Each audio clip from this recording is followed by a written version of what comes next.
We're going to do is let you guys introduce your names. Introduce yourself and tell everybody your name. My name is Jake Solly, and I've lived here all my life. Glad to be here. I'm Barkley this one. I'm Ruby Ross Nagel. I'm Tyler. I'm Maddie Coley. I'm Lexi Rosado. And I'm Jada Lucas. All right, and they are sixth graders here at Gulf Shores Elementary, and we are going to be asking them some questions about project-based learning in the classroom. The first question I have for them is, the skills that you're developing through project-based learning are called 21st century skills: collaborating, communicating, critical thinking, and creating. These are the same skills that your parents and teachers use every day in the classroom and on their jobs. They're also sometimes called real-world skills. Have you been able to apply any of the knowledge or the skills that you're learning in the classroom to life outside of the classroom? Well, we have been learning a lot of equations and all of that coming from the classroom and going into let's say we're at a grocery store and we're helping our mom with the count of how much the milk and the eggs cost in the total, and it comes and we relate it to that because we have the same problems as the questions in class to the grocery store, and we can compare it because they're basically the same methods. I definitely agree as well. We can also use collaboration as sports and such, and sometimes you can go to me and my friends will walk down or go down to the ice cream shop, and we'll have to use the equations and math stuff and figure out what the total cost is, tax, all of that, percentages and such. Yeah. And if you want to get a job in banking, so you got to know how to use decimals and you got to know how to add them. I agree because it's not just every situation, like say we had a math problem with gas or whatever, and we need to manage our money. I feel that, in math we get to do all of big stuff, all that stuff. Apply all these skills toward math. They're Yeah. definitely a big issue. Everybody worry about money. Yeah, math and money. All right. You guys have been exposed to project-based learning, problem-based learning, and challenge-based learning. The placemat project was a challenge-based because you guys actually got to apply what you had learned outside of the classroom into the community. How did you feel about being able to make a difference and an impact in the community? I thought that was great because in spring break and stuff, people just will come down. I don't want to say they're all trashing our beaches, but some of them do trash and don't really care for it. But if we put that information out there and what it actually does, they can be more aware and just able to see what they're doing wrong and why we get agitated. I agree with Barkley because they're not from here. They don't know about our beaches, and most of them come from north. So we have to let them know that you can't just leave trash. And You don't want someone trashing your city. It's our home. I agree because a lot of people think that kids can't make an effect on the community, but we actually show them that we can. So we make a difference. We can make a difference, and a lot of people think we can't. And Would you tell us about the project, a little bit about the project? Yes. Well, basically what we did was we asked restaurants in our local area, and we made a project and facts about why we should keep our beach clean and why you shouldn't leave paper bags in the ocean.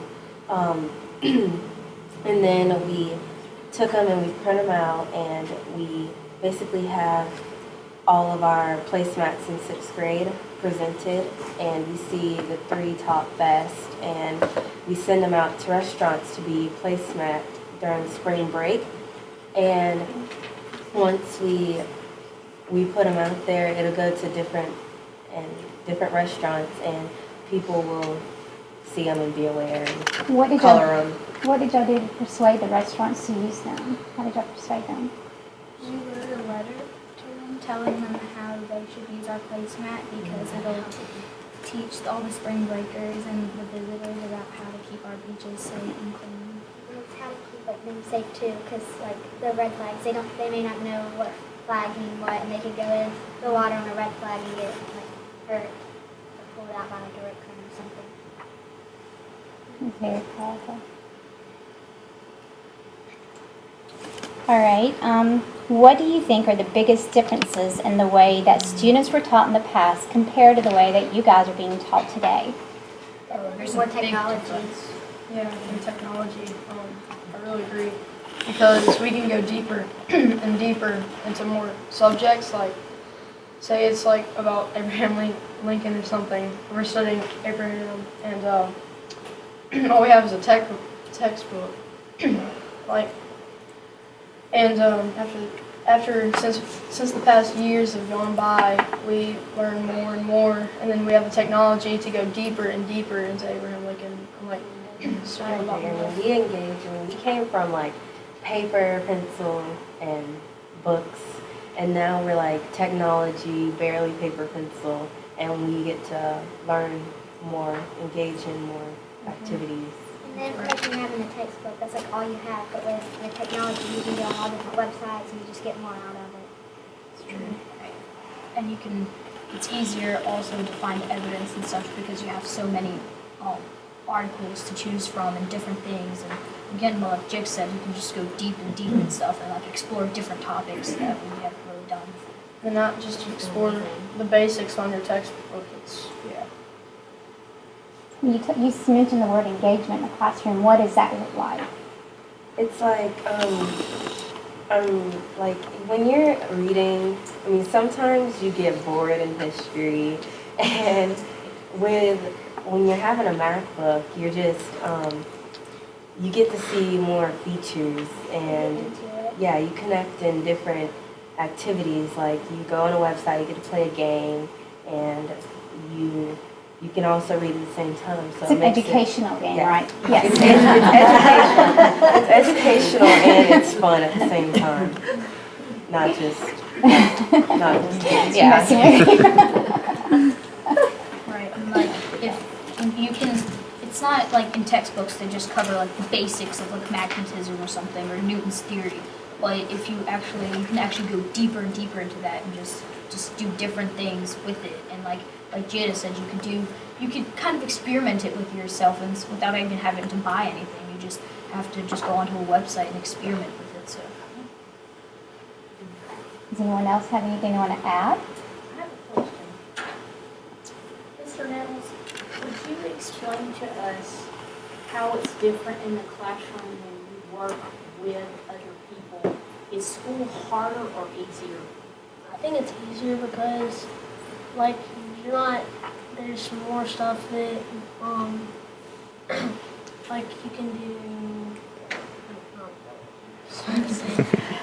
I mean, I see where Max is going with that. Like, you can be collaborative with other people and bounce off ideas. But, I mean, there's sometimes it doesn't work as well. But most of the time, majority of the time, it's fine, in my opinion. You learn how to work well with other people. I agree.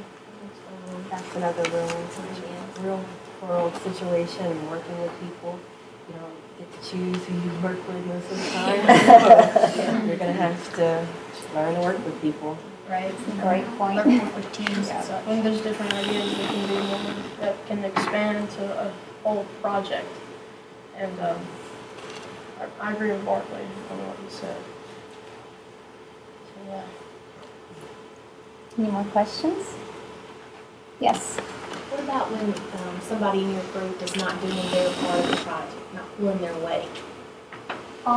Well, let's say you have a team manager or something. I mean, in my opinion, the team manager should make sure that everyone's taking their share. But if not, I mean maybe that person doesn't deserve as good as a grade. But everyone should be doing their share. You'd encourage them to work with the group and get involved. I mean, I think everyone knows their part and everyone pulls their weight. I mean, you can't, if they don't want to do it, I mean, you shouldn't sabotage your grade because, I mean, someone doesn't want to do it. So, I mean, I keep pushing, or I tell teacher and let them know that they're not doing their work. Right, like it's always important, let's say just someone's not, if they're not doing it and they're refusing, but just they can't do it. If say they don't deserve the credit that they do, and the other people have to step up their game, which isn't just fair, but I mean, it's team collaboration. That's going to happen inevitably, but it's just, you're going to have to deal with it and learn how to deal with it. You guys have been great. Thank you so much. Can I take them back with me? They're ours. We're very sad that they leave us this year. Does anybody have any other questions? Your teachers, when they post the essential question and the driving questions, they also now are using the I can statements. Does that help guide you during your inquiry and during your projects or your problem based or your challenge based? You know your goal and you have like the end in mind. You know what you're trying to get to at the end of the day. So, being more specific about where you need to work on and where your strengths and weaknesses are, I think that helps a lot. Yes, and always like referring back to the topic can always like help you stay on task. And with the I can statements, like if you're not getting all of those, you might have to realize that you might have to step up your game, and like you're just going to have to focus on these things so that you can make a coherent project and such. I like the way you put that. Very good. All right. What has been the most beneficial skill that you think you've learned while you've been here at There's, I mean, definitely technological skills. I mean, that's a career I kind of want to go through, so that's good for me. And also working as a team, that's also really Yeah, important. definitely working as a team. Because most of the things we do them on our MacBook, and we expand our technology, and we definitely experiment with like Keynote and iMovie and learning how to project that to the class. So that's mostly, I mean, that's helped a lot because, I mean, when you're getting older, you're most likely going to be using a computer.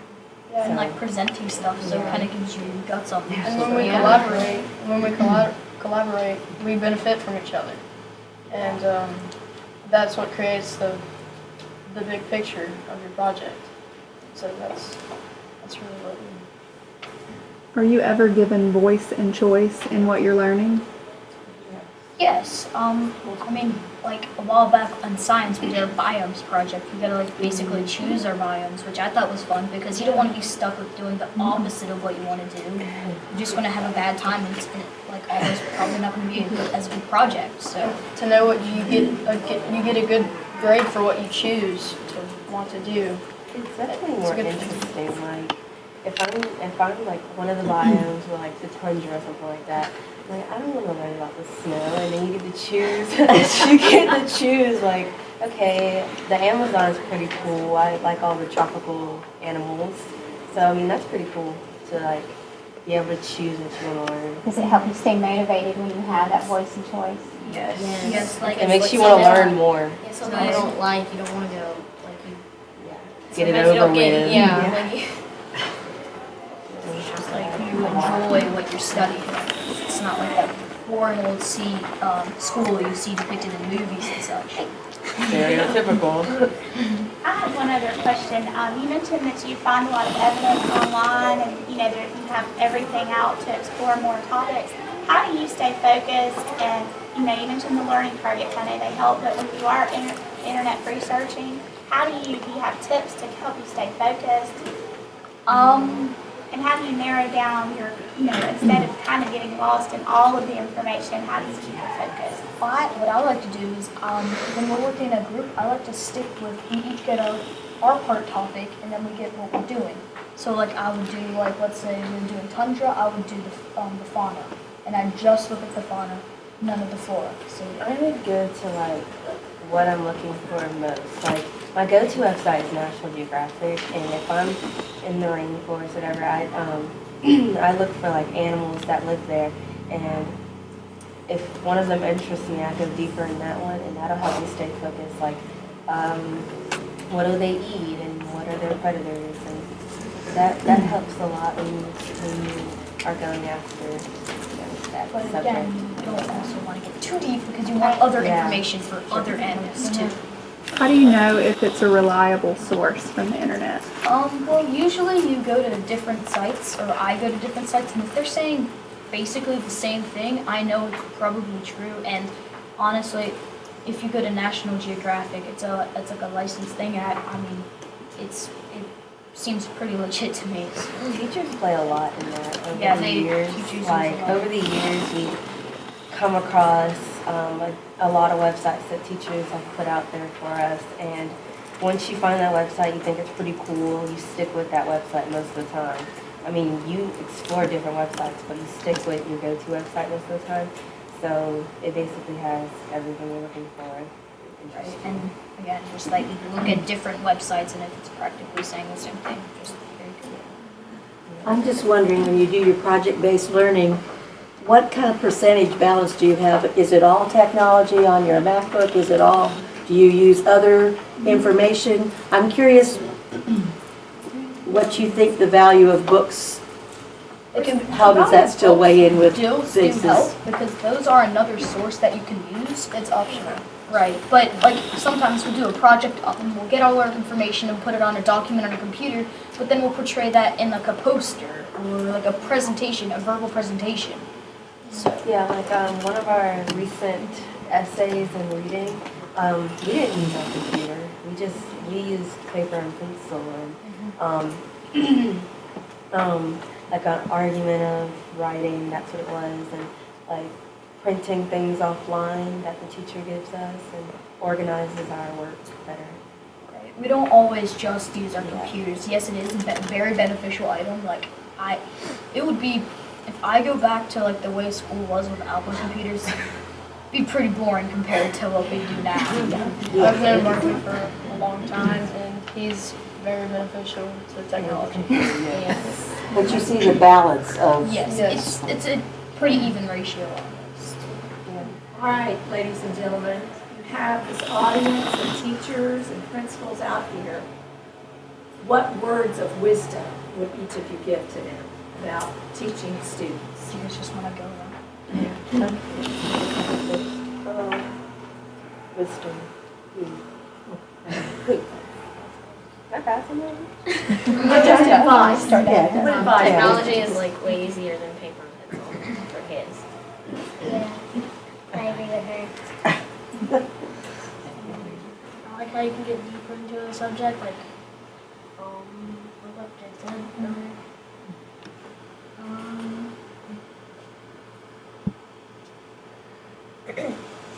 I think what they're saying is if you had one thing you wanted to tell a teacher, like if I were in your class, I would want you to fill in the blank. What is important for us as teachers to make sure that you guys are receiving in the classroom? Well, mine would be, if you're using technology, stay away from Wikipedia. Well, there's some interesting things, like Miss Nettles, I had you as my fourth grade teacher, yeah, definitely interesting, never boring. And, I mean, throw, like, these, I don't want to say, I mean, I don't think any of you are, like, boring teachers, to be honest. And so, I mean, it just be courageous, I guess. Yeah, like students be willing to explore new like things and such, not just stick with the old same thing all the time. Yeah, I like to have a creative classroom. I don't like to have a Yeah. boring classroom that you just sit around and just write. I like to have a teacher that really depends on the student and is very, I don't know how to say it, but like ongoing. Outgoing. So when you say depends on, a teacher that depends on students, so you're saying that you want a teacher that listens to student input? And not Yes, just, but definitely gives their own opinion. Like, Right. I mean, we're still growing, so we can't have a right in everything. Always be there to help and help the students learn and grow. Would you say that loud on the last thing you said, Lola? Like help your students learn and grow and like just like listen. How have your parents transitioned through all of this? Compared to how they grew up? Do they understand? I mean, my parents are not comfortable with this because they learned a different way. My parents are like, they realize it's all learning and it's not doing anything really that negative towards us. So it's just like, yeah, they're cool with it. So I mean, they understand it pretty well. It's more fun when it's like, okay, you got an A in this and you got like all A's or something, you get like money. Yeah. Rewards. Expected to make all these. Yes. We're pretty surprised at how much we're learning through technology and Right. how we're growing through that. That is awesome. Well, thank you so much for letting us hear your voice this morning. It has meant a lot to us. And thank you.